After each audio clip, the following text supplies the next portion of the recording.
Optical instruments यानी जो हमारी हेल्प करते हैं किसी चीज़ को देखने में। क्लियर? तो हमें दो तरह के ऑप्टिकल इंस्ट्रूमेंट्स पढ़ने हैं एज पर आवर सिलेबस। एक है माइक्रोस्कोप्स और दूसरा है आपका टेलीस्कोप्स। क्लियर? तो आज हम पहले पढ़ेंगे टेलीस्कोप्स। यहाँ पर टेलीस्कोप का काम होता है फार अवे ऑब्जेक्ट को देखना, दूर दूर के ऑब्जेक्ट्स को देखना, to see far away objects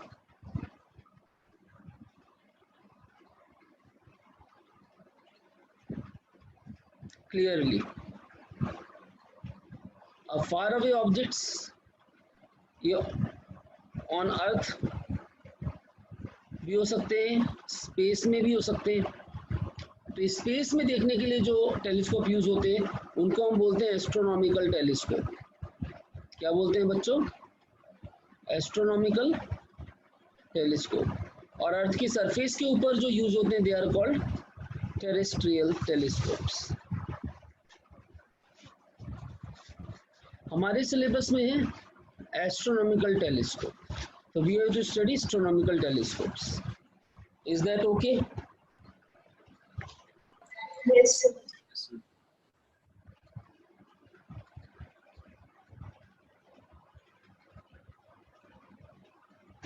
astronomical telescope.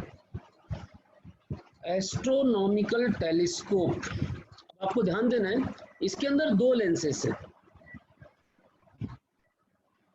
दोनों ही बाइकॉन्वेक्स। एक ऑब्जेक्टिव है और दूसरा आईपीस। यहाँ पर ऑब्जेक्टिव का साइज बड़ा होता है, लार्ज अपर्चर, और आईपीस का साइज छोटा होता है, स्मॉल अपर्चर।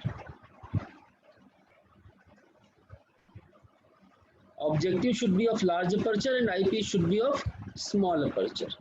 ओके?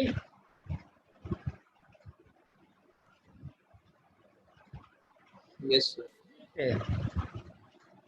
जिसको हमें देखना है, जैसे मून या कोई भी सैटेलाइट, वो इंफिनिटी पर है, यानी ऑब्जेक्ट डिस्टेंस हमेशा इंफिनिटी होगा। ऑब्जेक्ट डिस्टेंस हमेशा इंफिनिटी होगा। तो इमेज कहाँ पर बनेगी? Obviously focus. अगर ऑब्जेक्ट इंफिनिटी पे है तो इमेज कहाँ पर बनेगी? फोकस पर। यस और नो? ये बातें बेसिक बातें जो हमें पहले से मालूम है, इनको यूज करके हम अपना रे डायग्राम बनाना शुरू करते हैं। तो लेट अस स्टार्ट।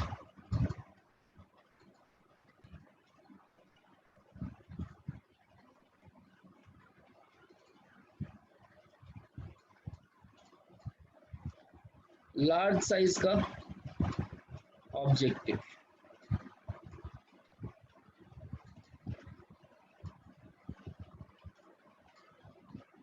ये प्रिंसिपल एक्सिस बना दी। सबसे पहले ऑब्जेक्ट हमारा इंफिनिटी पे,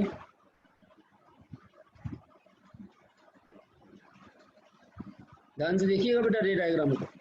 ऑब्जेक्ट है यहाँ पर एबी, कोई भी सैटेलाइट या कोई भी चीज स्पेस में जिसको हम देखना चाहते हैं, this is object at infinity. जो रे ऑप्टिकल सेंटर से जा रही है, ऑप्टिकल सेंटर O1, O1 मतलब पहले लेंस का ऑप्टिकल सेंटर, O2 मतलब दूसरे लेंस का ऑप्टिकल सेंटर। पहला लेंस कौन सा है? Objective, large aperture. दूसरा लेंस कौन सा? Eyepiece, small aperture. तो object is at infinity, object is at infinity. Okay? तो जो रे ऑप्टिकल सेंटर से गई वो सीधे चली गई, ऑप्टिकल सेंटर वाली रे सीधे चली गई, और जो फोकस से आई, फोकस से वो पैरेलल चली गई। जहां पर दोनों का इंटरसेक्शन हुआ यहां बन गई इमेज। और अभी आपने पढ़ा था अगर ऑब्जेक्ट इंफिनिटी पे तो इमेज फोकस पे बनेगा। यहां से यहां तक का डिस्टेंस जो है दैट इज फोकल लेंथ, और ऑब्जेक्ट डिस्टेंस इज इंफिनिटी, और इमेज डिस्टेंस फोकल लेंथ के बराबर है। इमेज डिस्टेंस फोकल लेंथ के बराबर है। ये पहला लेंस था। यहां तक किसी को डाउट है तो मुझसे बात करिए, anyone up to this point.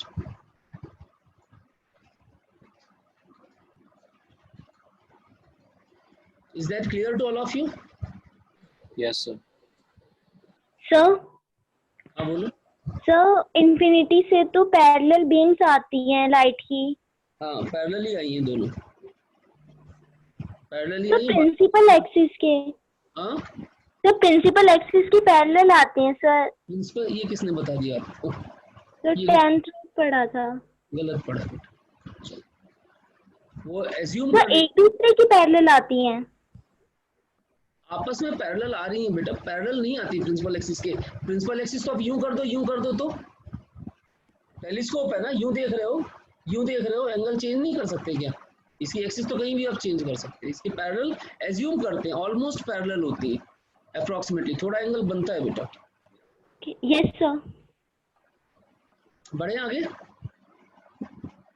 अब देखिए यहाँ यस पर, अब हमारे पास यहाँ पर हमने रखा eyepiece, eyepiece is of small aperture. अब आई पीस मैं यहाँ रख रहा हूँ, ध्यान से देखना, ये जो रेड लाइन बनाई मैंने, मैं काम करते इसको चेंज करता हूँ।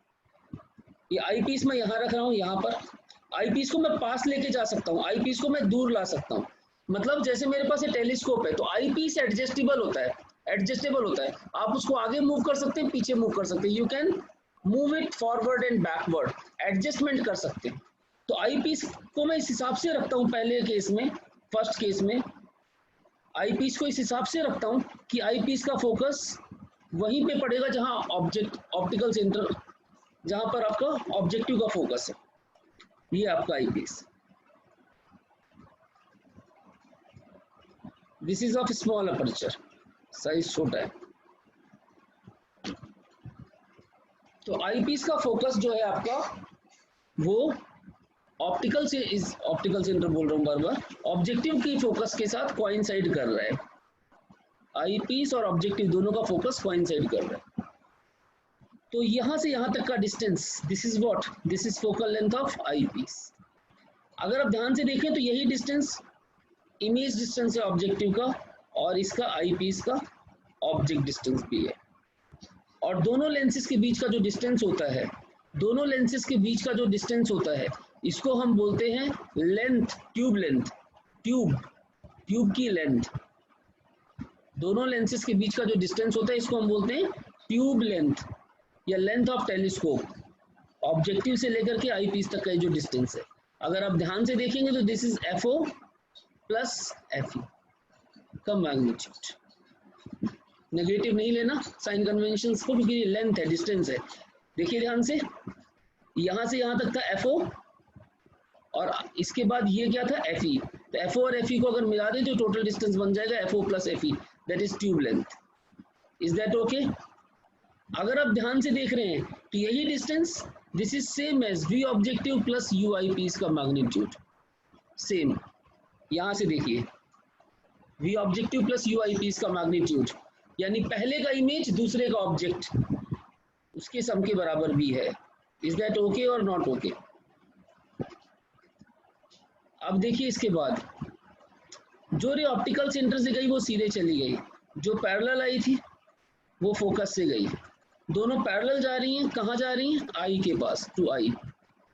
अगर आप इनको प्रोड्यूस करोगे तो ये पैरेलल है तो मीट नहीं करेंगे, और आपकी जो फाइनल इमेज होगी उसका नाम रख लेते हैं A double dash B double dash. क्यों? पहले ऑब्जेक्ट था AB, पहली इमेज बनी A dash B dash, A dash B dash, और जो फाइनल इमेज बनी, वो A double dash B double dash. वो कहाँ पे बन रही है? इन्फिनिटी पे अपीयर होगी। ऐसा लगेगा इमेज दूर इन्फिनिटी पे, तो final image appears at infinity. This is the रे डायग्राम ऑफ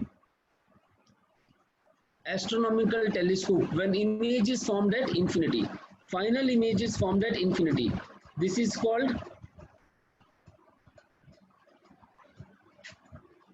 normal adjustment, इसको नाम देते हैं हम normal adjustment।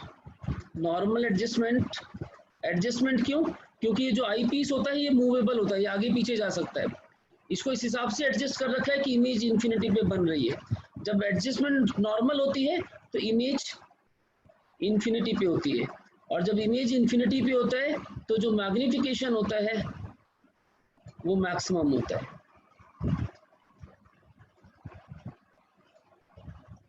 मैग्निफिकेशन मिनिमम होता है, नॉट मैक्सिमम।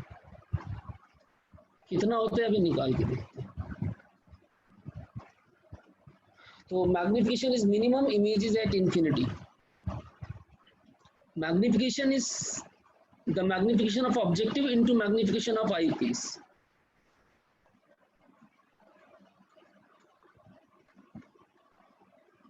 और इसको सॉल्व करने पर आता है FO अपॉन FE के बराबर माइनस में।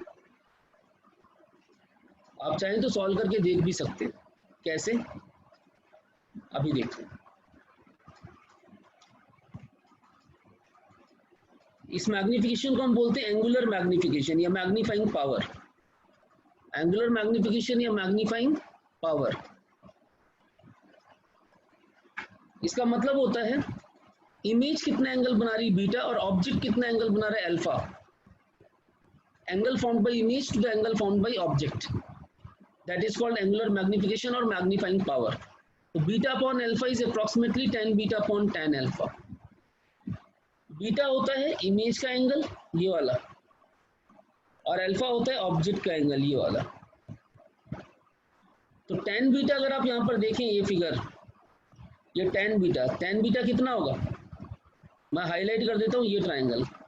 tan बीटा इससे निकालना है येलो वाले से, और tan अल्फा निकालना है इससे सी ग्रीन वाले से।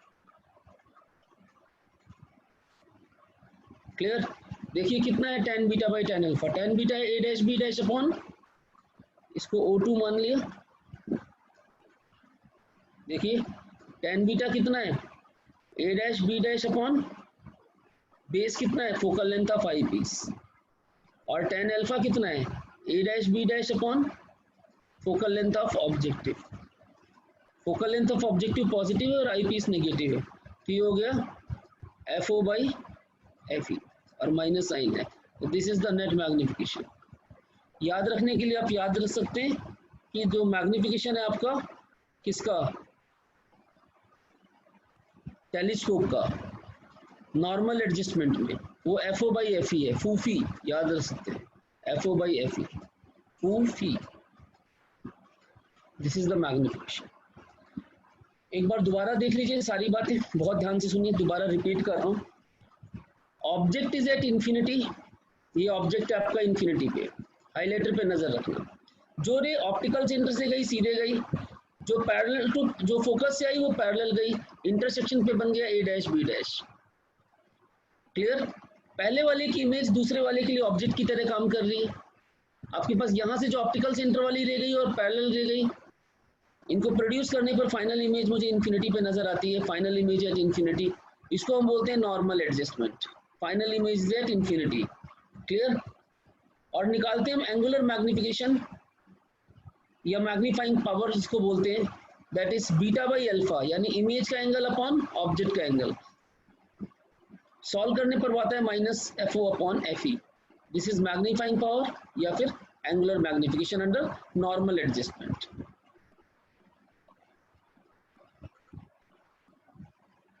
मिनिमम मैग्निफिकेशन है इस केस में।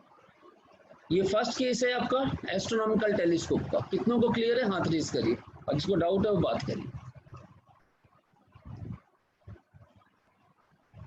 ध्यान से इन रे डायग्राम्स को प्रैक्टिस कर लेना बहुत अच्छे से।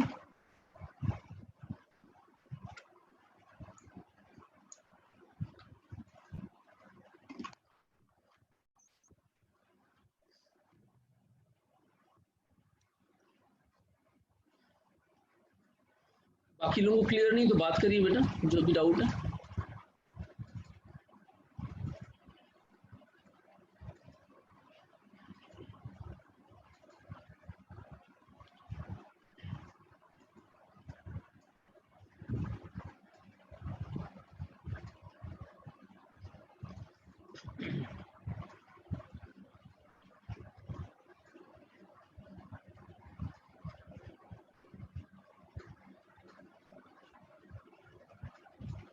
अब देखिए यहाँ पर मैंने इसको नाम दिया एडजस्टमेंट, मतलब लेंस जो है वो आगे पीछे मूव हो सकता है। आईपीस वाले लेंस को हम आगे पीछे कर सकते हैं। अब अगर आईपीस को मैं थोड़ा सा यहाँ पर देखिएगा जरा ध्यान से, इसी डायग्राम को, आईपीस वाले लेंस को, ये आईपीस का लेंस मैंने सिलेक्ट किया, इसको थोड़ा आगे कर देता हूँ, खिसका देता हूँ। आप देख रहे हो क्या कर रहा हूँ मैं, समझ में आ रहा है आपको? This is movable, it is adjustable. मैं थोड़ा आगे करता हूँ, जब इसको थोड़ा आगे करूंगा तो फोकस भी शिफ्ट हो जाएगा इसका। भाई फोकल लेंथ जैसे 5 सेंटीमीटर है, पहले लेंस यहाँ था तो 5 सेंटीमीटर एफ पे था, अब अगर इसको यहाँ कर दूंगा तो एफ भी तो शिफ्ट हो जाएगा या नहीं शिफ्ट होगा, बताओ? इसको यहाँ Yes, कर sir. दिया मैंने, तो एफ क्या हुआ, एफ क्या हुआ, ये एफ ये भी शिफ्ट हो गया आगे, अब एफ यहाँ शिफ्ट हो गया। तो अब क्या होगा, अब आपकी ये रे जब फोकस से जाएगी तो ये डाइवर्ज हो जाएगी, ध्यान से देखिए, ये रे डाइवर्ज हो जाएगी और प्रोड्यूस करेंगे आप तो यहाँ पर इंटरसेक्शन पे इमेज बन जाएगी। और ये इमेज जिस डिस्टेंस पे बनती है मिनिमम, कम से कम, that is called capital D, least distance of distinct vision. Least distance of distinct vision शायद आपको ध्यान हो 10th में पढ़ा होगा आपने, 25 centimetre for a normal human आई। ये मिनिमम डिस्टेंस है जहां पे इमेज बनती है, तो डी मिनिमम डिस्टेंस है 25 centimetre for a normal human आई जहां पे इमेज बन रही है। 25 से लेके इन्फिनिटी तक कहीं भी बन सकती है। तो जब इमेज हम 25 सेंटीमीटर पे बना रहे हैं, इसको हम बोलते हैं near point adjustment. Near point, सबसे पास वाला डिस्टेंस, नियर पॉइंट एडजस्टमेंट। क्या बोलते हैं इसको हम? Near point adjustment. Is that okay और not? Near point adjustment, clear? तो एक बार मैं फिर से रफली ड्रॉ कर देता हूं। ये ऑब्जेक्टिव है आपका, ऑब्जेक्ट इन्फिनिटी पे है, जो रे ऑप्टिकल सेंटर से आई दूसरी वाली मिल गई, यहाँ पर इमेज बन गई ए डैश बी डैश। इधर देखिए ये एंगल ऑब्जेक्ट का अल्फा, ऑब्जेक्ट इन्फिनिटी पे था। आई पीस को आपने थोड़ा पास खिसका दिया, इसका फोकस यहाँ चला गया, ऑब्जेक्टिव का फोकस यहाँ था। अब अगर आप ध्यान दें तो यहाँ से यहाँ तक का डिस्टेंस है फोकल लेंथ ऑफ ऑब्जेक्टिव या फिर वी ऑफ ऑब्जेक्टिव, और ये डिस्टेंस है यू ऑफ आई पीस। तो जो लेंथ ऑफ टेलीस्कोप हो गया वो हो गया F O plus U E का मैग्नीट्यूड। एफ ई नहीं आएगा क्योंकि एफ ई तो ये डिस्टेंस है ना, ध्यान से देखिए, एफ ओ या वी ओ एक ही बात है, और यू ई इनका magnitude that is length of telescope. ये रे यहाँ से गई, प्रोड्यूस किया आपने, जहाँ पर इंटरसेक्शन हुआ वहाँ इमेज बन गई, ये इमेज बन गई A double dash B double dash, clear? Image का एंगल बीटा और इसी डिस्टेंस पे ऑब्जेक्ट का angle alpha. Angular magnification is beta by alpha which is approximately 10 beta by 10 alpha. और इसको सॉल्व करने पर मैग्निफिकेशन आता है minus F O by F E पुराना वाला into 1 plus F E by D. ये कैसे आता है? ये प्रूफ हमारे सिलेबस में कभी नहीं था और ना अब है, क्लियर? ये आपको सिर्फ याद ही रखना है फॉर्मूला कि magnification is minus F O by F E 1 plus F E by D. In fact ये फॉर्मूला भी आपके सिलेबस में नहीं है, आपके में सिर्फ नियर पॉइंट एडजस्टमेंट वाला, नॉर्मल एडजस्टमेंट वाला फॉर्मूला है F O by F E, जब इमेज पैरेलल बनती है इन्फिनिटी पे। बाकी आप याद रखिए अपनी नॉलेज के लिए, अच्छा है। This is for near point adjustment. Near point adjustment जब इमेज आपकी कहाँ पर बन रही है? इन्फिनिटी पे बन रही है। नहीं, इमेज कहाँ पे बन रही? कैपिटल डी पे बन रही है, which is 25 centimetre for a normal human आई। ध्यान से देखिए, इसमें कोई डाउट है तो मुझसे बात करिए, एनीवन।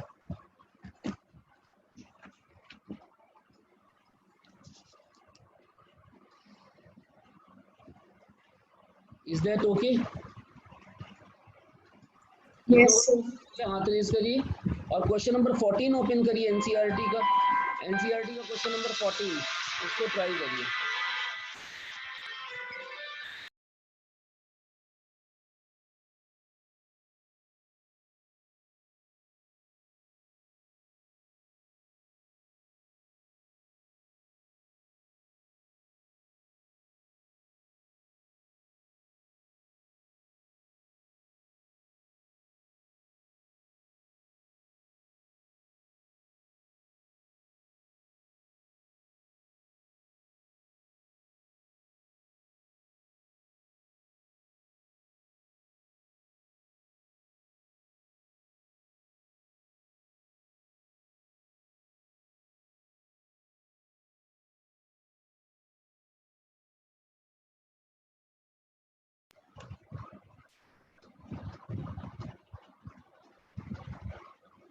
Question number 14।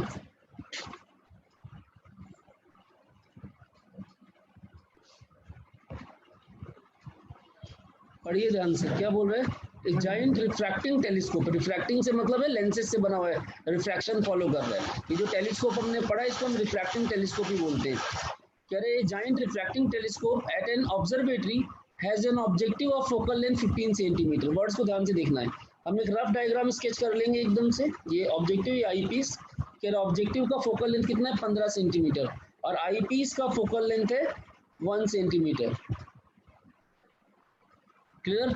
उसके बाद क्या बोलता है? If it is used for angular magnification of the telescope. What is the angular magnification of the telescope? तो एंगुलर मैग्निफिकेशन क्या होता है? Magnitude FO by FE। तो FO कितना है? 15 और FE कितना है? 1, है ना? तो 15 सेंटीमीटर बाई सर 15 मीटर और 1 15 मीटर है सर, वो सेंटीमीटर है। तो 1 सेंटीमीटर यानी 0.01 मीटर हो जाएगा। तो ये कितना हो जाएगा? 1500। इसका मतलब हुआ इमेज का साइज इज 1500 टाइम्स ऑब्जेक्ट का साइज। ओके, उसके बाद क्या बोलता है? इफ दिस टेलीस्कोप का सेकंड पार्ट थोड़ा अलग टाइप का है। If this telescope is used to view the moon, इस टेलीस्कोप से हम किसको देख रहे हैं? मून को देख रहे हैं। What is the diameter of image of moon formed by the objective lens? The diameter of moon is this much. कह रहे इमेज का डायमीटर कितना होगा अगर मून का एक्चुअल डायमीटर और उसका डिस्टेंस दिया हुआ है। देखो ये मान लो मून है आपका, मून का डायमीटर, इसको आप देख रहे हो ऑब्जेक्टिव, ये ऑब्जेक्टिव लेंस है यहाँ पर, यहाँ से मून को देख रहे हो आप। ये चीज़ ये यहाँ बना रहा हूँ, तो इसका एंगल अल्फा है। तो अल्फा की वैल्यू क्या होगी? अल्फा की वैल्यू होगी डायमीटर ऑफ मून अपॉन में फोकल लेंथ।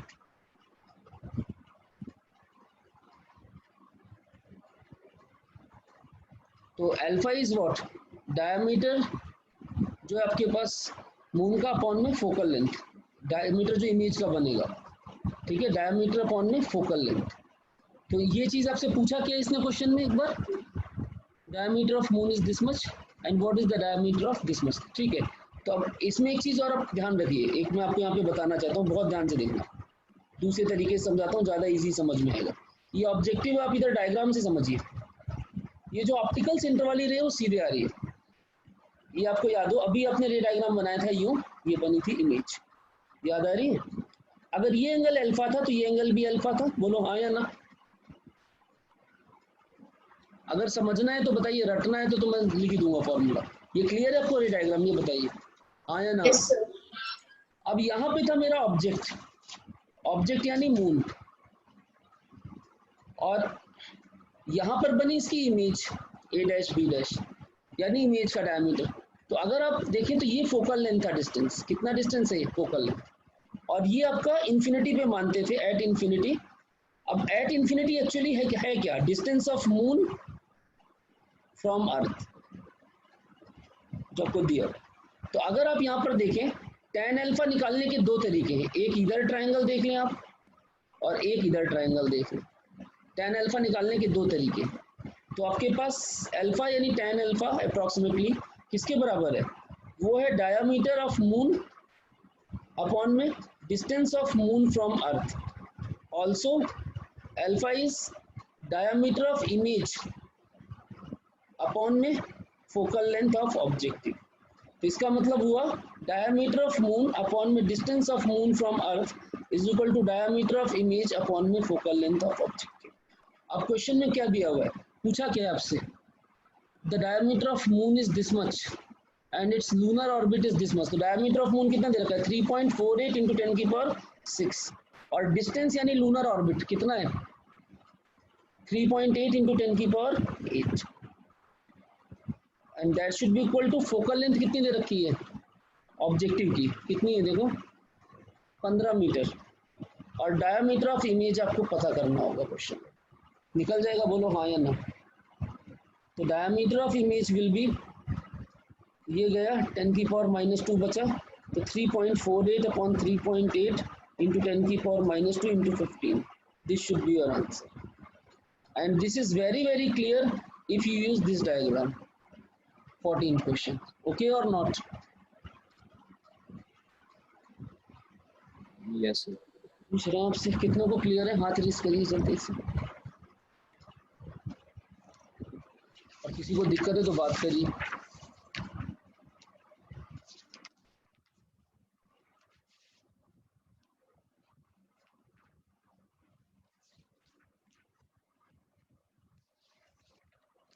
बाकी लोगों को कोई डाउट है? पूछो, अगर डाउट है तो पूछो।